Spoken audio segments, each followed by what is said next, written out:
Hello friends, how are you? If we're not friends, we should be. My name's AlJ and I'll be doing a reading for Virgo.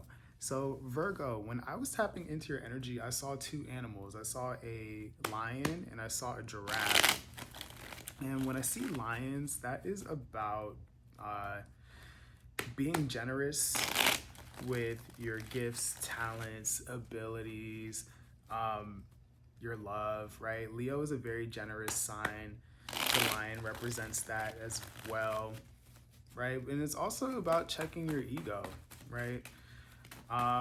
So then I saw a giraffe, and the giraffe is about looking at things from a higher perspective, right? I mean, when you have a big neck like that and you're tall like that, you can see things from a position that most people can't. So I'm getting something about needing to take a zoom out approach. I know that Virgos have a tendency to like hone in on things and, you know, be very detail oriented, but something is telling me that you need to be more in a Sagittarius kind of energy, and look at the bigger picture of something. I'm getting the overall picture, the looking at all the roles or something like that is really important to whatever concerns you right now, Virgo. It's kind of funny that I'm talking in like signs because they wanted me to use the Star Codes Astro Oracle for you for advice. So we'll be doing that, and we're going to be using the regular degular right away to do your spread. So without any more talking, I'm going to go into your reading, okay? Thank you, angels of love, light, guidance, and protection. I ask that you please bring forth messages for the collective of Virgo. What is it that Virgo needs to hear? What is it that Virgo needs to know? Anything that would touch their minds, their hearts, their souls, and align them for the highest good of all. Here, please. I'm seeing the Five of Swords here. Five of Swords is an ego card for me. It is also like mental games. It is doing things to your benefit and the detriment of others. Okay, some of y'all could be dealing with that right now. All right, so what do we have here for Virgo? Please and thank you. Amen. For the collective of Virgo, please, what does Virgo need to know? What is it that they need to hear? Oh, okay. That's it. There we go. So we have the Hierophant here at the bottom of the deck. We have the Moon, King of Swords, and the Four of Swords. Okay, Virgo. It looks like there is a lesson here for you. And I'm saying that because we have the Hierophant. The Hierophant is, if the High Priestess is the download that you get, the information that you have, the Hierophant is the living out of that information. So some of you guys are being called to put something into practice here, perhaps around communication or like the transference of information here. And I'm getting that it's going to be in a way that you typically don't do, or something that may scare you here, but that is going to allow you to be in a more I don't know why I'm hearing the word neutral. That's not what I'm saying or wanting to say, but that's for somebody. This will allow you to have peace of mind here. Some of you guys, because right under the Hierophant, we have the Two of Swords. And that tells me here that some of you are like learning a lesson here as it relates to being closed off or not choosing, or this could even be a card of stubbornness. It's like, I don't want to see it, I don't want to hear it, I'm not open to new possibilities here. And I'm getting that that energy is important to your reading somehow. I'm getting something about open, neutral, healing conversation here, but it's gonna be in the form that you typically don't do, or that you're not used to, or something that scares you a little bit. So let's clarify the energy and see what we have here. Why is the moon here? Yeah, I have the devil card.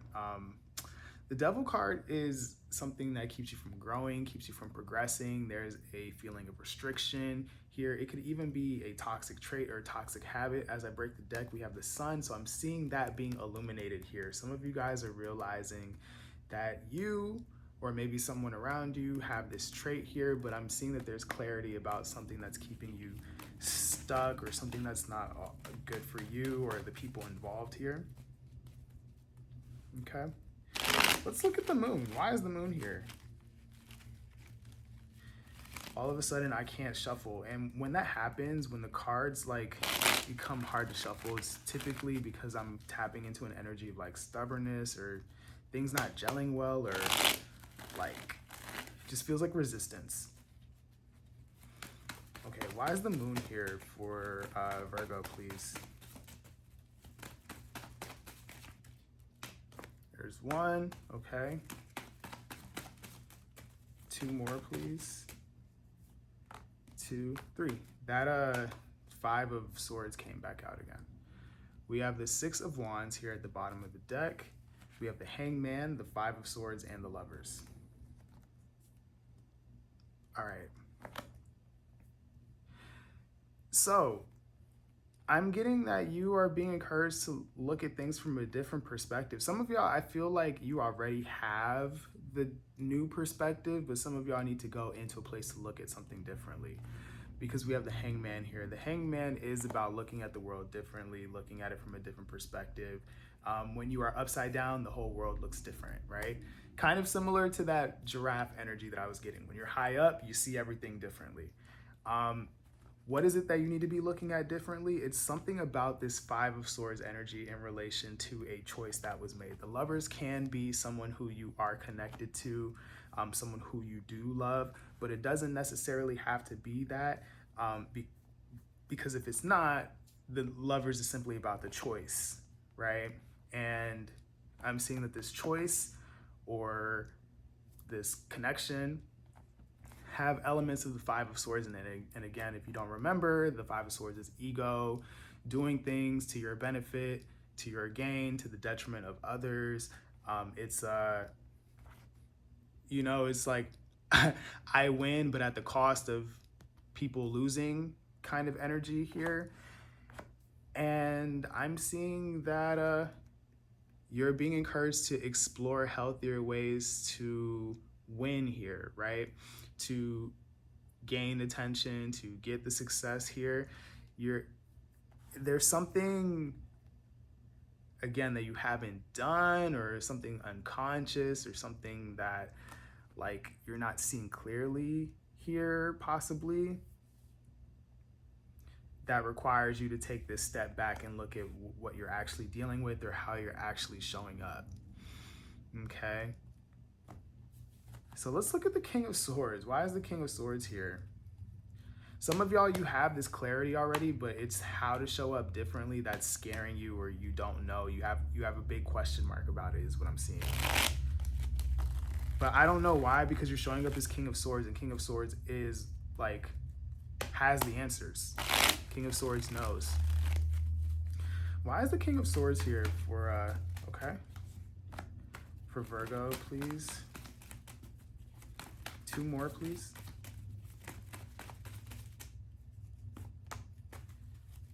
All right.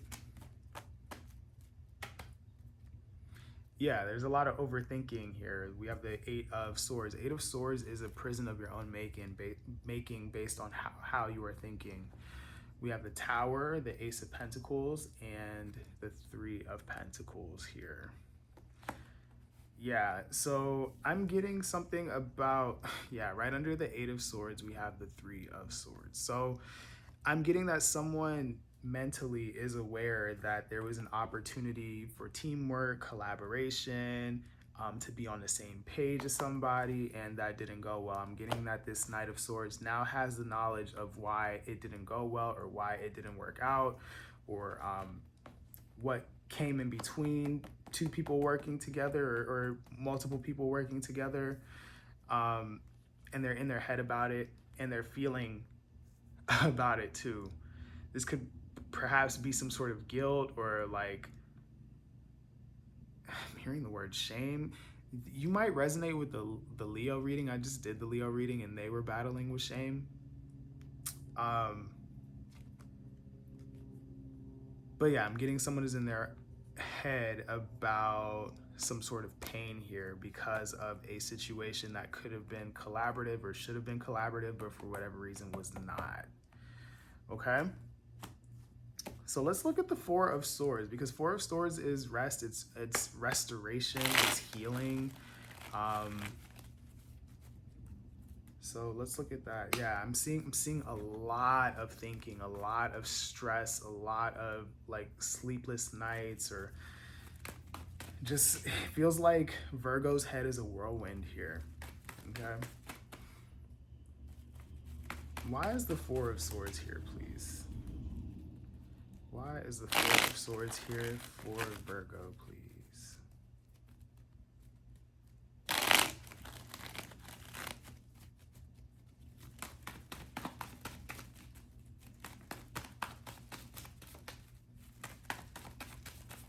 Okay, there's one, two more, please. Two and three. All right. There's that Nine of Swords again. Yeah, a lot of you guys are experiencing anxiety. I keep hearing the word shame. Some of y'all need to do some work based on how you're feeling shame. Like I told Leo, there's a difference between shame and guilt is constructive, shame isn't. Guilt is like, I did a bad thing that is not in alignment with my goals, but it doesn't make me a bad person. Shame is, I am a bad person because I did a bad thing. And I'm getting someone needs to like understand the difference between the two and let guilt help them move constructively, because shame doesn't do anything for you except for make you feel terrible about yourself. Okay? We have the Knight of Cups, the Ten of Cups, and the Four of Cups. Lots of emotion here. I'm seeing someone's desire to have happiness here, right? Because I'm getting that somebody, it's crazy. I'm seeing like a lot of mental unrest, and somebody wants to be at peace. And the way that they will be at peace is by listening to their emotions here. And what their emotions are telling them is, hey, or you, right? is, hey, I want happiness as an individual and with the people, the situations, the environment around me. Right now, I'm not really feeling that way. And the Four of Cups is an energy of like, it's like I don't feel fulfilled emotionally. I'm not feeling good. Life is kind of blah. I'm bored. This is not really hitting the spot for me, but there is an opportunity around you. And what I'm seeing is that this opportunity is for you to take your heart, your emotions, your expression, and move out in the world with that. So if this has to do with that partnership or that collaboration here, I'm getting there some sort of communication, much like the Leo reading. Some of y'all may have come from there or are about to watch it or something like that, or maybe dealing with the Leo or something like that. I'm getting that there is an expression, an apology. I'm hearing the word accountability, right? There's an emotional gesture that will release you of this mental burden that you're feeling. Wow. Right under that, we have Temperance, which is healing, which is restoration, which is balance, right? Some of y'all will feel grounded when you express what's in your heart here, okay? Or apologize or take accountability or something like that. I'm getting something emotional. I do want to clarify this. Why is the Knight of Cups here?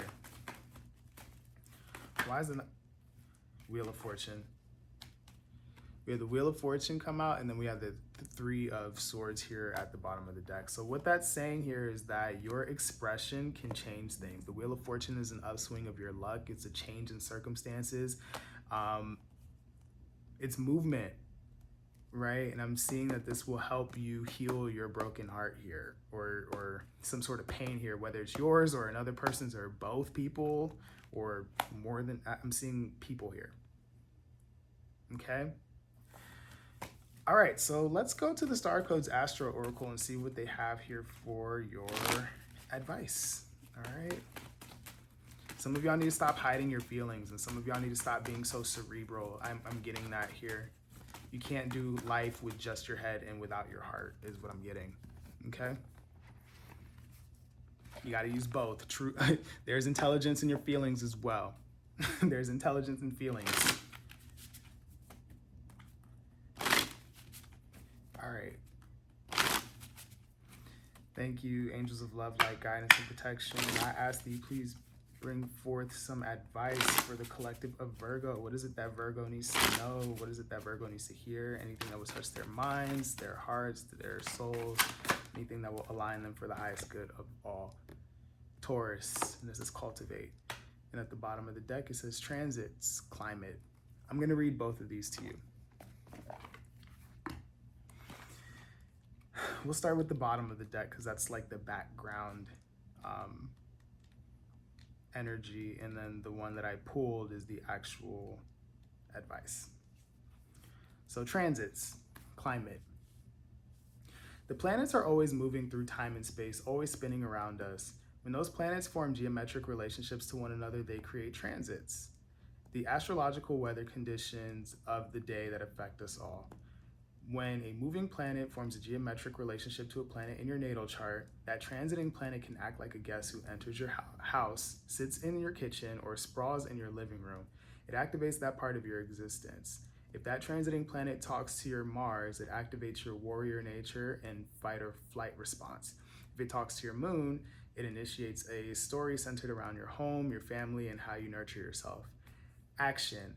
This situation is in flux and the surrounding conditions are changing. Stay alert, aware, and be ready to respond to incoming dangers and opportunities. Some people are moving in, others are leaving. New opportunities open and old chapters close.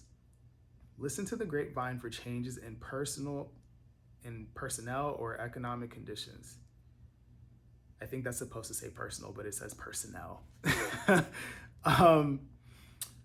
You are not in control of these elements, but you can make the most of these changes and dance with fate. People that walk into your life now may be karmically important. Either the relationship will last a long time, or it may be short, pithy, and teach you a valuable lesson. It can be helpful at this point to look at the transits in your natal chart. There is no volume control on this card's energy. Transits may trigger a small change in the personnel around you, or it could signal a shooting star that blazes across your life and turns your direction entirely. You have choices though. Ask for grace and guidance when responding to the changing circumstances. Challenge. Wild cards are in play. You are not in control of who or what now brushes your life, and that can be scary. Gift.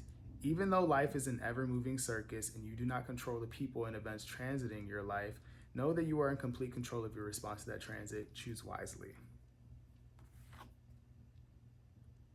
Taurus. Let's look at that. Taurus, cultivate. Taurus asks you to hold still, dig in, grow roots, and strengthen over time. Manifest in a practical way. Signified by a bull standing in its field, Taurus rules the neck and voice. Its purpose is to bring life into matter through growing wildflowers and crops, through our muscular strength and sensual potential of our bodies, and through the solidness of our material resources. The sun shines here April 21st through May 20th. Action.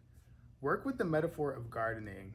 Plow the ground, plant the seeds, nurture the crops with water and fertilizer, and protect these crops from predation. Grow roots rather than travel. Investigate what concrete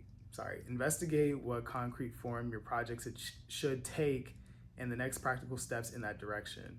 Appreciate the senses. Notice what you see, smell, hear, feel, and taste. Use the senses to be in the present moment and let time flow by. Cuddle, feed. In a relationship, listen to both the signals of body chemistry and the practicalities of your life to give it a fertile field. Cultivate your garden. Like slowly growing flower, like a slowly growing flower basking in the sun, find contentment in this moment. Explore the roots of a situation. Ask what feeds this idea or what feeds your soul. If you're feeling pushed about, sit, hold still, grow roots, and let the storm pass over you. Don't hurry. Play the long game as you plant and tend your crops. Challenge. Taurus excess could lead you to mistake stubbornness for strength or look for spiritual and emotional answers in the material world. This will never be enough stuff to There will never be enough stuff to fill an emotional void. Sensuality is a Taurus gift, but sex alone will not fulfill a desire for love. Clarify your hunger. Gift. Everything that surrounds you is made up of matter, and the word matter comes from the Latin word matter, M-A-T-R, or mother. Um, Taurus connects you to the sacred earth mother, Gaia herself, the physical vessel who holds spirit in the body, in the plants, and the earth beneath us. Yeah. So what I'm getting here is that, what I'm getting here, Virgo, is that you can't let your mind take you away here. I've been seeing all the cards here showing up as King of Swords, right? You had the Eight of Swords where you're trapped in your head, the Nine of Swords where you're experiencing anxiety, right? The Four of Swords, which is also a mind card, but where you want to be still, and that requires you to slow down and get into your body, okay? Listen to your thoughts, but also listen to how you're feeling. Listen to your emotions, listen to your body, right? And this will allow you to move forward in a way that will create peace for you, okay? But there are other forms of intelligences. It's not just the one right here. I feel like I need to keep saying that to Virgo, okay? So I hope that this helped. Please make sure to like, share, comment, and subscribe. It helps me as a creator, and it also helps people who don't know I exist come find community here. If you want a personal reading, I absolutely do those. Make sure to go to the link in my description box. And that's all I have for you. So I hope that you find peace, Virgo. I hope that you start listening to your emotions and your body and all the things all at once and make moves that are good for you, okay? I love you, and I will talk to you later. Bye.